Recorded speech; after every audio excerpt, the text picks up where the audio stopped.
Delta operators are trained to perform at the highest cognitive level on the planet. But what happens when that system breaks down? Not on the battlefield, but after they come home.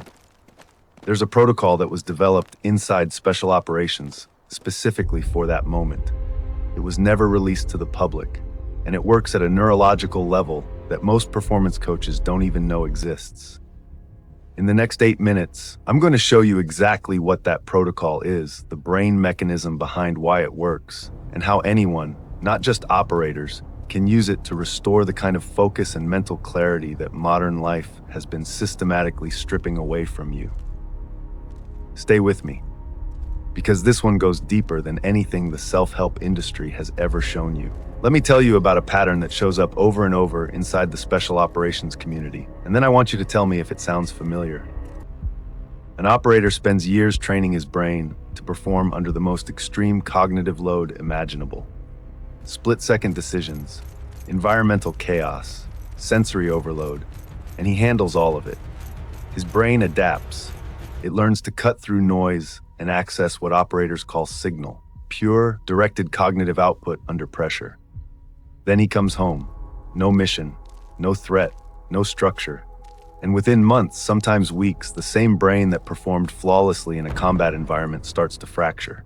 Can't focus on a single conversation, reads the same paragraph 4 times, sits down to work and stares at the wall. The clarity is gone. And the terrifying part, he can't explain why. This is not a trauma story. This is a neuroscience story. And it doesn't belong only to veterans. A 2021 study from the University of California, Berkeley, tracked cognitive performance metrics in high-functioning adults across a range of professional environments. The finding, individuals who operated in high-demand, high-stimulation environments for extended periods showed measurable degradation in sustained attention capacity when removed from that environment, not because of psychological stress, but because of neurological adaptation reversal. The brain had rewired for a specific input pattern. Remove the pattern, and the system loses coherence. Now scale that to what's happening to everyone right now. You don't need a combat deployment to trigger this. Smartphone dependency, information overload, the relentless ping of modern productivity culture, these create the same neurological adaptation pattern. Your brain wires for fragmented input.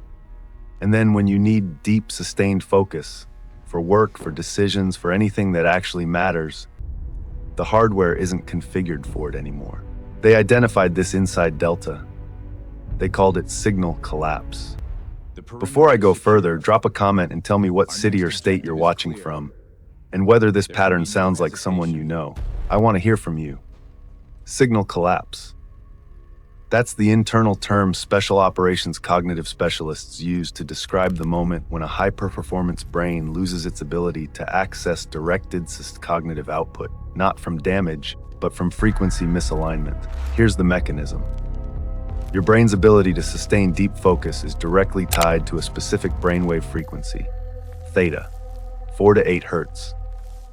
This is the frequency neuroscientists at Stanford and the Max Planck Institute have identified as the operating state of the hippocampal-prefrontal network, the neural architecture responsible for memory integration, pattern recognition, and what researchers call executive coherence. The ability to hold a complex thought long enough to actually do something with it. In a high-performance environment, this network is constantly activated. The demands of the environment force theta engagement. But when the environment changes, when the structure disappears and modern life floods in with its fragmented high-frequency stimulation, the brain defaults to beta dominance. High alert, reactive, shallow. Delta cognitive specialists called this state the frequency trap. You're thinking constantly, but never deeply. You're busy, but not coherent. And no amount of discipline, caffeine, or motivational content fixes a hardware frequency problem. What they developed in response was a protocol they called the Coherence Reset, a structured sequence designed to force the brain back into theta dominance without requiring an external high-pressure environment to trigger it. The protocol has 3 layers.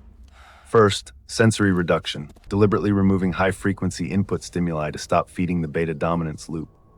Second, rhythmic anchoring, using repetitive low-frequency auditory or physical input to begin pulling the brain's dominant oscillation downward toward theta range.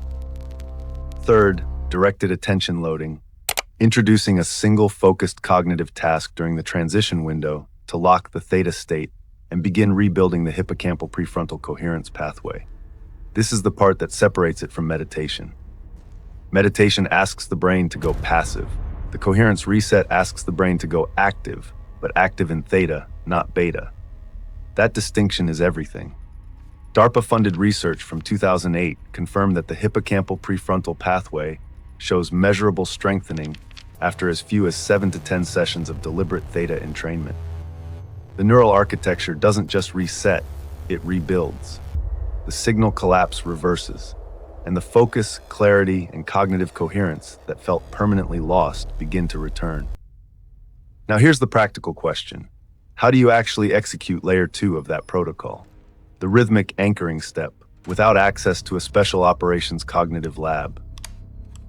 This is where acoustic neuroscience becomes the bridge. The rhythmic anchoring layer of the coherence reset works because of a well-documented phenomenon called auditory entrainment. When the brain is exposed to precisely calibrated sound frequency patterns in the 4 to 8 Hz range, the theta band, it synchronizes. The dominant neural oscillation begins to mirror the acoustic input. The brain doesn't decide to do this.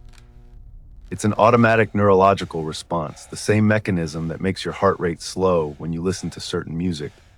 Except this operates directly on cortical frequency rather than the autonomic nervous system. What this means practically: you don't need years of meditation practice to trigger theta entrainment. You need the right acoustic input delivered at the right frequency for a sustained enough window to initiate synchronization. Researchers at the University of Hertfordshire found that 7 minutes of continuous theta range auditory stimulation was sufficient to produce measurable shifts in dominant brainwave frequency in adult subjects with no prior meditation training. 7 minutes. This is why sound frequency protocols engineered specifically to target the theta range have become the go-to tool for cognitive reset among high performers who understand the neuroscience. Not as a replacement for the full coherence reset sequence, but as the most accessible and consistently effective way to execute layer 2 on demand in any environment without equipment or training. I've linked one in the first pinned comment below this video.